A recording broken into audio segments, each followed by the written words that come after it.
ओम नमः शिवाय, हर हर महादेव।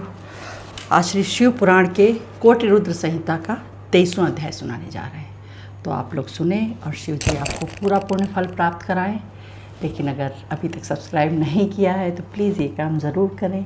मुझे बहुत प्रेरणा मिलेगी सारे पुराण और रामायण सब चीज़ें, गीता सब सुनाने में। और सारे व्रत त्यौहार भी हमने उपलब्ध कराए हैं, आप लोग ज़रूर देखा करें और मुझे प्रेरित करते रहें। तो सुनिए 23वां अध्याय। 23वां अध्याय, घुश्मेश शिव ज्योतिर्लिंग की उत्पत्ति। सूत जी बोले, हे मुनियों, इस प्रकार कुछ समय के अनंतर वो ब्राह्मण कुमार बड़ा हो गया। सुधर्मा ने उसे विवाह योग्य देखकर उसी योग्य ब्राह्मण की कन्या से उसका विवाह करा दिया।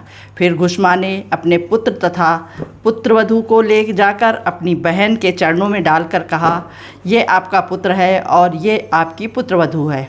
ये कहकर अपने पुत्र एवं पुत्रवधू से भी कहा, हे पुत्री, ये तुम्हारी माता हैं, इनकी सेवा करना तुम्हारा काम है। इस प्रकार उन दोनों को समझाया कि फिर वे दोनों ही सुदेहा की आज्ञा में तत्पर हो गए। किंतु सुदेहा की ईर्ष्या बढ़ती ही गई, उसका व्यवहार भी वैसा हो गया।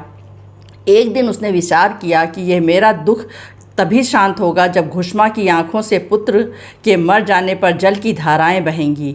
अब मुझे यही उपाय करना चाहिए। सूत जी बोले, कुटिल पुरुषों को शत्रुता के वश में आकर बुरे भले का कुछ भी विचार नहीं रहता, उनकी बुद्धि बल आदि सभी नष्ट हो जाते हैं। इस प्रकार सुदेहा ने भी कपट में आकर एक रात को सबके सो जाने पर हाथ में छुरी उठा ली। उस सोते हुए पुत्र को जाकर उसने मार दिया। फिर टुकड़े टुकड़े करके रातों रात उसी तालाब में जाकर डाल आई, जिसमें घुश्मा नित्य ही शिव पार्थिव लिंग बहाती थी। वो सब कर कराकर घर में आकर सो गई। प्रातःकाल हुआ, घुश्मा सोकर उठी, अपने नित्य के कामों में लग गई। सुदेहा भी उठकर अपने कामों में लग गई। फिर पुत्र वधू उठी, उसने खाट पर रुधिर एवं शरीर में कुछ कटे हुए टुकड़े देखे तो उसके होश ना रहे। अपनी सास के पास जाकर कहा कि आपके पुत्र कहाँ हैं? मुझे तो ऐसा लगता है कि उन्हें किसी ने मार दिया है। ये कहकर वो बड़े ज़ोर ज़ोर से रोने लगी। घुश्मा के सिर पर तो मानो पहाड़ आ गया हो। वो भी ये देखकर रोने लग गई कि इधर सुदेहा बनावटी दुख प्रकट करती हुई वो भी रोने में तत्पर हो गई, किंतु अपनी सौत को रोता हुआ देखकर भीतर ही भीतर प्रसन्न हुई। सुधर्मा शिव पूजन से निवृत्त हो वहाँ आए। उन्होंने यह कांड देखकर कहा, शोक एवं संताप करना व्यर्थ है। जिसने यह पुत्र दिया है वही उसका रक्षक है। घुश्मा, तुम अपना नित्य कृत्य ना छोड़ो। यह कहकर उसे भेज दिया। घुश्मा नित्य की तरह शिव पार्थिव लिंग को लेकर उसी तालाब पर बहाने चली गई। वहाँ बहाकर लौटने लगी तो उसे तट पर खड़ा हुआ पुत्र दिखाई दिया। वो झट ही माता के समीप पहुंचकर बोला, हे मातेश्वरी, तुम्हारे पुण्य प्रताप एवं शिव कृपा से मैं मरकर भी जीवित हुआ हूँ। तब घुश्मा को पुत्र जीवित देखकर प्रसन्नता न हुई। वो तो उसी प्रकार शिव आराधना में रही। उसी समय उसकी परम भक्ति से प्रसन्न होकर ज्योति स्वरूप शिव प्रत्यक्ष हो गए और इस प्रकार बोले, हे घुश्मे, तेरे इस पुत्र को सुदेहा ने मार दिया था। अब मैं उस पापिन का वध करता हूँ। मैं तुम्हारी इस भक्ति से प्रसन्न हूँ। अपना मन चाहा वर मांग लो। ये कहकर सुनकर घुश्मा प्रणाम करते हुए बोली, हे स्वामी, आप अगर प्रसन्न हैं तो मेरी बहन को अभय दान दें सदा। शिव बोले, अरे घुश्मे, उसने तो तुम्हारे साथ बुरा किया है, फिर तू क्यों उस पापिन को भला चाहती है? ये सुनकर घुश्मा बोली, हे नाथ, क्या मैं बुरी हूँ जो उसका बुरा करने वाली का बुरा चाहूँ?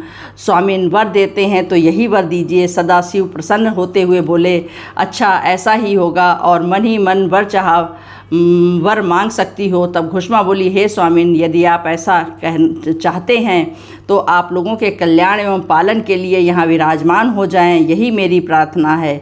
यह सुनकर भगवान बोले, घुश्मे, मैं घुश्मेश नाम से ज्योतिर्लिंग रूप में यहाँ निवास करूँगा। यह तालाब लिंग स्थल हो जाएगा। यह त्रिलोकी में शिवालय नाम से प्रसिद्ध होगा। दर्शनार्थियों के लिए सभी मनोरथ इसके द्वारा परिपूर्ण होंगे।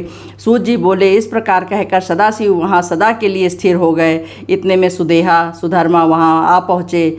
तब सबने मिलकर 101 परिक्रमा शिव पूजन करके सबका परस्पर प्रेम हो गया। घर में जाकर सुखपूर्वक रहने लगे। सूत जी बोले, मुनियों, इस प्रकार हमने आप लोगों को 12 शिव ज्योतिर्लिंगों की अद्भुत कथाएं सुना दी हैं। अब 34वां अध्याय, विष्णु भगवान का सुदर्शन चक्र प्राप्ति। ऋषि कहने लगे, हे सूत जी, अब तो हमें आप हरीश्वर के ज्योतिर्लिंगों की कथा सुनाइए। इसी हरीश्वर शिवलिंग पूजन से विष्णु ने सदाशिव से सुदर्शन चक्र प्राप्त किया था। सूत जी बोले, ब्राह्मणों, पहले अत्यंत बलवान दैत्य हुए हैं जो सभी प्राणियों को दुख देते हुए धर्म का विनाश करने पर तुले हुए थे। उन्हीं राक्षसों से दुखित होकर देवगण विष्णु जी के पास पहुँचे और अपना दुख जाकर सुनाया। ये सुनकर भगवान विष्णु जी ने कहा, देवताओं, तुम भय मत करो, मैं भगवान शंकर का पूजन करता हूँ, उसी के द्वारा तुम्हारे दुखों का विनाश होगा। सूत जी बोले, इस प्रकार विष्णु जी की परम शांति देने वाले वचन सुनकर सभी देवता निर्भय होकर अपने अपने लोकों में चले गए। उसके बाद विष्णु जी शिव पूजन के लिए कैलाश पर पहुँचे। वहाँ कुंड के मध्य में अग्नि स्थापित की। फिर शिव पार्थिव लिंग की विधि के अनुसार पूजा करके तपस्या आरंभ कर दी। भगवान विष्णु अपना दृढ़ संकल्प करके बैठे थे कि मैं भगवान शिव को संतुष्ट करके ही अपना तपस्या छोड़ूंगा, एक पल भर भी यहाँ से नहीं हिलूंगा। इस प्रकार कठोर तपस्या करते करते विष्णु जी को बहुत सा समय व्यतीत हो गया, किंतु शंकर संतुष्ट न हुए। तब हरि ने शिव सहस्त्र नाम का पाठ आरंभ कर दिया। एक एक मंत्र बोलकर एक एक कमल का पुष्प चढ़ाने लगे। तब एक बार विष्णु की भक्ति की परीक्षा लेने के लिए पूजन के निमित्त 1000 की संख्या में आए हुए कमलों में से एक कमल सदाशिव ने इधर उधर कर दिया। तब पूजा करते करते एक पुष्प कम पड़ गया। भगवान विष्णु को अत्यंत आश्चर्य हुआ। वे इधर उधर ढूंढने लगे, पुष्प कहीं भी नहीं मिला। तब भगवान विष्णु जी ने कमल के समान अपने नेत्र निकाल दिए, उसे ही शिव को अर्पण कर दिया। तब तो भगवान शंकर अत्यंत संतुष्ट होकर प्रत्यक्ष हो गए और बोले, विष्णु जी, तुम्हारी इस भक्ति द्वारा मैं अत्यंत प्रसन्न हुआ हूँ, मन चाहा वर मांग लो। विष्णु बोले, स्वामी, इस समय दैत्यों ने उपद्रव मचा रखा है, उनका वध करने के लिए मेरे पास का तो अस्त्र सामर्थ्य नहीं रखता, इसी कारण मैं आपकी शरण में आया हूँ। सूत जी बोले, तब तो भगवान शंकर ने विष्णु जी को अत्यंत चमकता दमकता सुदर्शन चक्र दे दिया। उसी दिव्य अस्त्र से विष्णु ने राक्षसों का नाश किया। 35वां अध्याय।